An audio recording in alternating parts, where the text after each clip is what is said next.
award-winning financial advisor. I've written multiple books and dozens of articles in national publications, and I am here to tell you that your 401k is a scam, according to certain people online. So why are these people saying this, and is there any merit to it? And if it's not a scam, what are they trying to perhaps sell you instead? Let's go ahead and break it down. So I posted this on Threads the other day. I am a fun and interesting follow on Threads if you have not followed me already. And there were some conversations about it. And here's the thing. No, your 401k is not a scam. That does not mean it is perfect. Okay, that doesn't mean it's perfect and it is without flaws.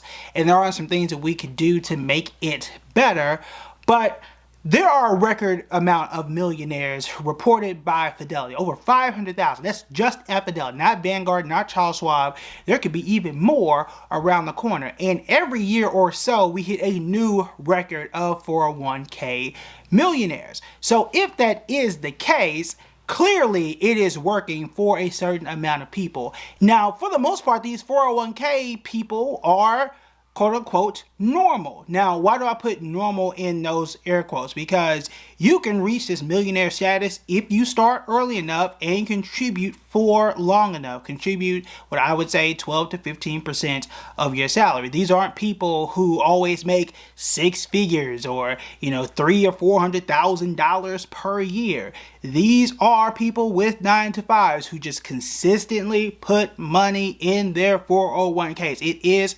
possible. Okay, now the big thing is, are you able to do that without ever touching your 401k?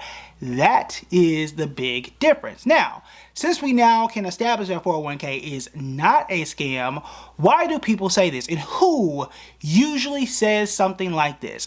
In my experience online and doing this for almost 15 years, really over 15 years at this point, it is usually people trying to sell you some form of expensive life insurance policy. Usually some universal life insurance policy, usually an index universal life insurance policy called an IUL. I'm not going to go into the super details of an IUL. I'm here to tell you this. That's not a great alternative for 99% of people, probably 95% of people, if I were just to put a more exact number off the top of my head. What they usually are telling you is, don't invest in that, invest in this policy. And they're usually insurance sales people.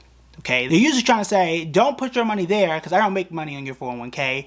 Give me your money instead so I can make a commission, so I can make a living, and you can get what is usually a worse product and a worse return. The way, again, I'm simplifying this because every contract is different. Every insurance contract, to be specific, is different.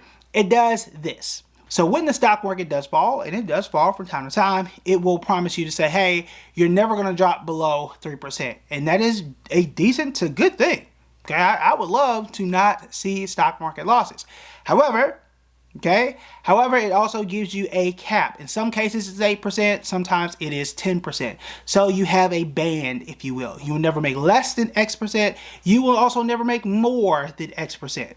Now, if that sounds too good to be true, that is because in some cases it is. There has to be a catch. Otherwise, the insurance company would not make money. Here are the two catches. Number one, these policies are expensive. You have to pay for these policies. And anytime that you are looking at these people online, you can check them out on TikTok, you can check them out on Twitter or Threads. Anytime they're talking about all of these things that they're trying to promise you, they almost never talk about the fees. What are the commissions that you are paying? You have to pay for this benefit. That is a cool benefit that, yeah, you can make money and quote unquote not lose, but how much am I paying for that benefit? Okay, because the insurance company, they make money somehow, right? How does that happen? Okay, so that's number one. There are some usually pretty big fees for doing that. And number two, when you're leaving money on the table, let's say your cap is 10, but the market this year, at the time I'm doing this video, is up almost 15%. Well, that's 5% that you left off the table that you could have made had you just invested in an index fund. When the market was up 20%, like it was about a year or two ago, or 24%, that means you're leaving 10% off the table or another 15% off the table. That amount of money compounds. That means that goes to the insurance company. They are keeping that money. That is how they make money too. They're charging you money and keeping the money that you did not make. That is how you lose in these contracts. Now, yes, you do have life insurance on the back end of that, and yes, you can borrow against it from the cash value. Now, that is cool. You could also just get a regular whole life policy, which is more expensive than term, and there are some pros and cons there. But here is the main thing when it comes to life insurance, and we can have a broader conversation about that. Life insurance is intended to protect your wealth, not necessarily grow your wealth. I can take a screwdriver and a hammer and try and hammer a screw in. That's not what the hammer was built and intended for. Can I force it and make it work?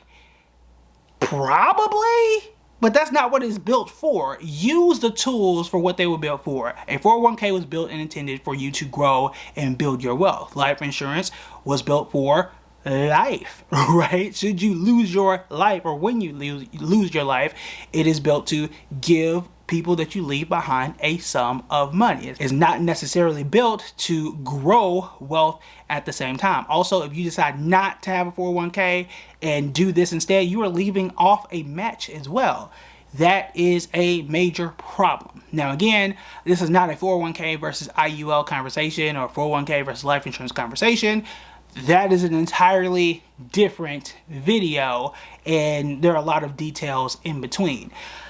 Can IULs be worth it at some point?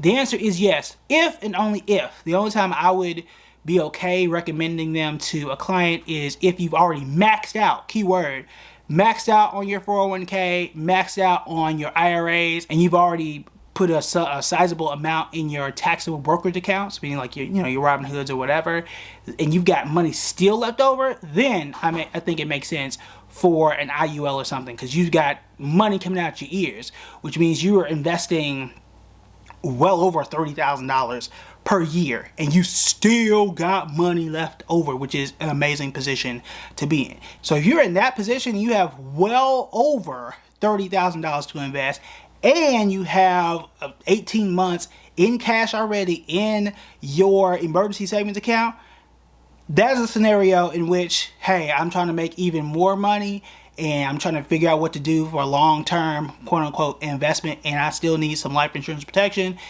then those are the scenarios in which I think it makes sense. But that is like, how many people fall into that category? Very, very, very few. Very few. The last thing I'll say on IULs as well, you also see a lot of rumors and thoughts around, hey, millionaires are using these things or billionaires are using these things. That is absolutely not true. I've done videos and breakdowns on these. When you look at the top wealthiest people in the world, they did not do that. They got their money through what? The stock market. Even Elon Musk, how did he buy Twitter? He bought it through equity. What is equity? Ownership of a company, primarily in Tesla. So it just don't work like that. It just doesn't work like that. They're trying to make money off of you. Now, you might be thinking, well, hey, you're a financial advisor. How do you make money? It ain't through your 401k either. That's not how I make money. I make money by giving advice.